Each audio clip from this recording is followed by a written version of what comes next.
सर्वज्ञ श्री चक्रधर स्वामी की जय। सर्व अच्युतगोत्रियांना सादर दंडोत प्रणाम।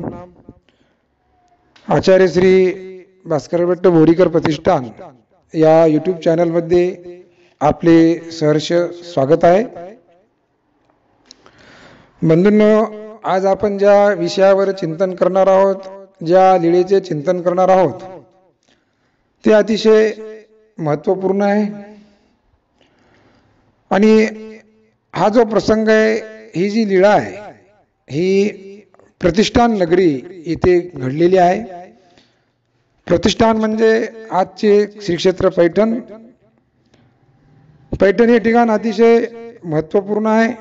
त्याचे कारण की आमच्या सर्वज्ञांनी याच पैठण नगरीत जीवोद्धरण्याचा विडा उचललेला आहे। याच नगरीत सर्वज्ञांनी बाईसांना प्रेमाचे दातृत्व केलेले आहे।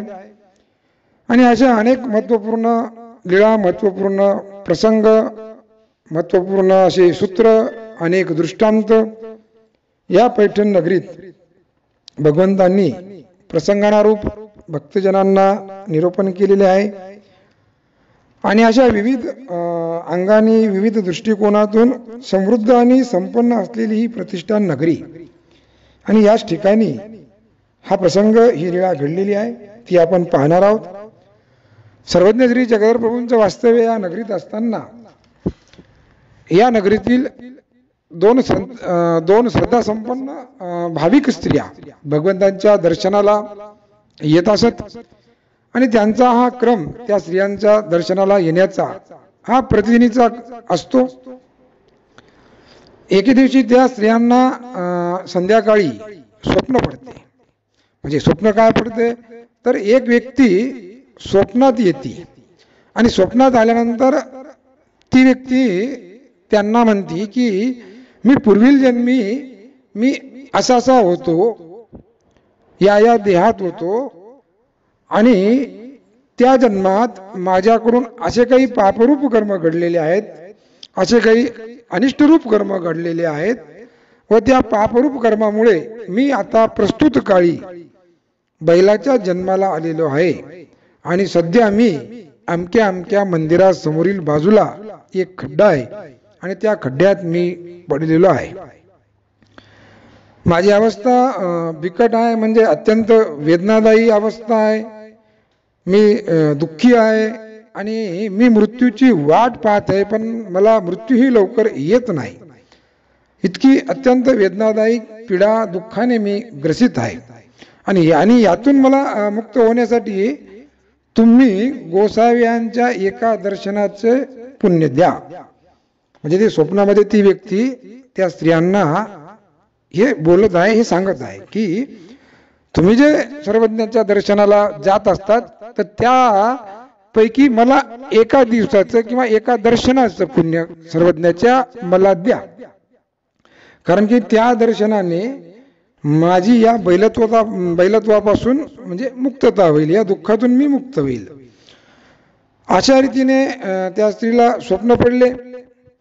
स्वप्न पडल्यानंतर त्या स्त्रिया सकाळी स्वप्नात जी जागा सांगितली होती, म्हणजे तो बैल तिथे खरंच आहे का, म्हणजे स्वप्न खरंच आहे का उगाच काहीतरी पडलं, याची खात्री करण्यासाठी त्या जागेवर त्या स्त्रिया जातात। तिथे मंदिराच्या बाजूला एक मोठा खड्डा असतो। त्या खड्ड्याकडे जाऊन पाहतात, तर तिथे त्या खड्ड्यामध्ये तो बैल खरंच अत्यंत बिकट अवस्थेत पडलेला आहे। त्याची स्थिती अत्यंत दयनीय आहे, न पाहण्यासारखी झालेली असती। आणि त्या बैलाला पाहून त्या स्त्रियांना खात्री पडते की आपल्याला जे स्वप्न पडलं ते सत्य आहे।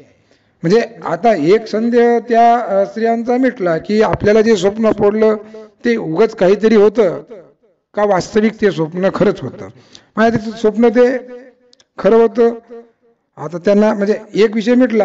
आता राहिला दुसरा प्रश्न की त्यांना आता एका दर्शनाचं पुण्य द्यावे की नाही। तसं त्या स्त्रियांची काही मानसिकता नव्हती की आपल्याला जे पुण्य प्राप्त झालेले स्वामींच्या दर्शनाचं, तर त्यापैकी एका दर्शनाचं पुण्य त्या दुःखीस्त बैलाला देण्याविषयी त्यांची मानसिकता नव्हती. बरं, जी व्यक्ती स्वप्नात आलती म्हणजे ज्यांनी सांगितलं की मी अमुक अमुक व्यक्ती होतो आणि पापास्तव या पशुदेहामध्ये म्हणजे बैलाच्या जन्माला आलो, तर ते पाप कोणतं होतं, है की नाही? म्हणजे आपल्या कर्मावर आधारित हा संपूर्ण प्रवास आहे. आपण एक गोष्ट लक्षात घेण्यासारखी आहे की आपल्या पूर्ण कर्मावर आपला पूर्ण जीवन प्रवास हा त्यावरच अवलंबून आहे. म्हणजे जसे कर्म असेल, मग ते सत्कर्म असो की वाईट कर्म असो, त्यानुसारच आपल्याला सुखदुःखाचे भोग प्राप्त होत असतात. आणि म्हणून एका ठिकाणी असं म्हणलं गेलंय की देह करी जे जे काही आत्मा भोगितो नंतर, जैसे ज्याचे कर्म तैसे फळ देतो ईश्वर.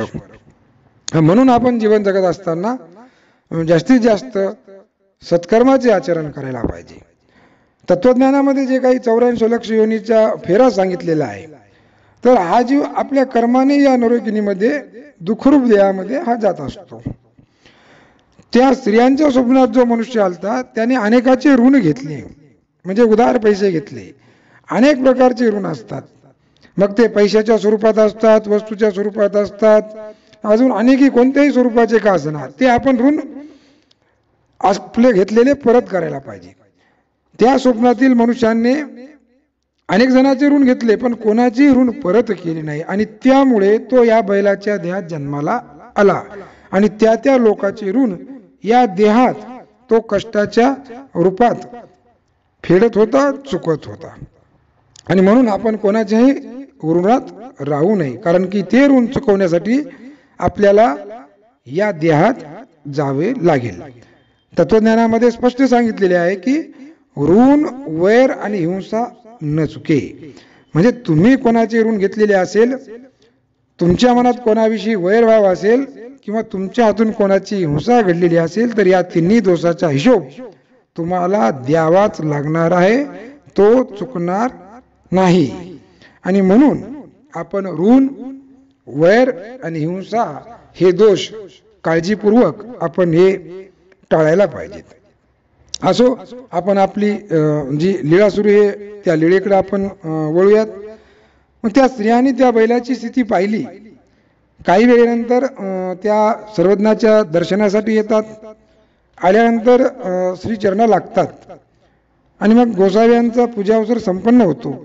आणि पूजाअवसर संपन्न झाल्यानंतर त्या स्त्रिया सर्वज्ञापुढे घडलेला सर्व प्रसंग, सर्व वृत्तांत सांगतात की आम्हाला स्वप्न पडले, स्वप्नात एक व्यक्ती आली आणि ती म्हणू लागली की मी अमुक अमुक व्यक्ती आहे आणि माझ्या पापास्तव मी प्रस्तुत काळी बैलाच्या देहात जन्मलो आहे, मी फार दुःखी आहे आणि मला स्वामींच्या एका दर्शनाचं पुण्य तुम्ही द्या, म्हणजे मी या बैलत्वापासून मुक्त होईल.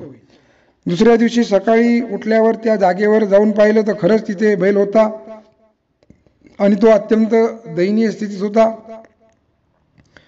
आणि हा सर्व वृत्तांत ऐकून घेतल्यानंतर त्या स्त्रियांचा स्वामी त्यांना म्हणतात की मग तुम्ही एका दर्शनाचं पुण्य दिले की नाही?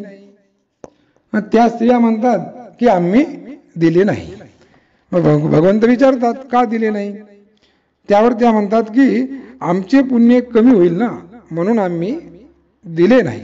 मग यावर भगवंत त्यांना म्हणतात की तसं काही तुमचं कमी होणार नाही. या उलट भगवंत त्यांना म्हणतात की पुण्य देता पुण्यही वाढे. उदाहरण म्हणून भगवंत त्यांना म्हणतात की दिव्यापासून दिवा लावला तर पहिल्या दिव्याचा प्रकाश काही कमी होतो का? आणि असं भगवंतांनी निरूपण केल्यावर त्या स्त्रियाची मानसिकता एका दर्शनाचं पुण्य देण्याची तयार होती. त्या स्त्रिया परत तिथे जातात. तिथे गेल्यानंतर हातात पाणी घेतात आणि असं म्हणतात की तुझं गोसाव्याचे एका दर्शनाचे पुण्य हो, असं म्हणून ते पाणी त्याच्या अंगावर टाकतात आणि टाकल्याबरोबर त्या बैलाची मुक्तता होती, तो गतप्राण होतो. आणि अशा रीतीने त्या बैलाची मुक्तता परमेश्वराच्या एका दर्शनाच्या पुण्याने होती. परमेश्वर दयाळू आहेत, मयाळू आहेत, त्यांना जीव दुःखात गेलेले पाहवत नाही. तो आनंद घन आहे, तो आनंददाता आहे, तो दुःख हरता आहे. गरज आहे फक्त ती आपल्याला त्या भगवंताला शरण जाण्याची, त्या भगवंताची एकनिष्ठ भक्ती करण्याची. बाकी तो दयागण तुमची सर्वतोपरी काळजी घेण्यास सक्षम आहे. आणि अशा रीतीने सर्वज्ञाच्या नसुद्धा दर्शनाने सुद्धा जीव दुःखमुक्त होतो. हा सिद्धांत सांगणारी ही लीळा आपण पाहण्याचा अल्पसा प्रयत्न केलेला आहे. आपण पुनश्च एकदा परत नव्या विषयास भेटूयात.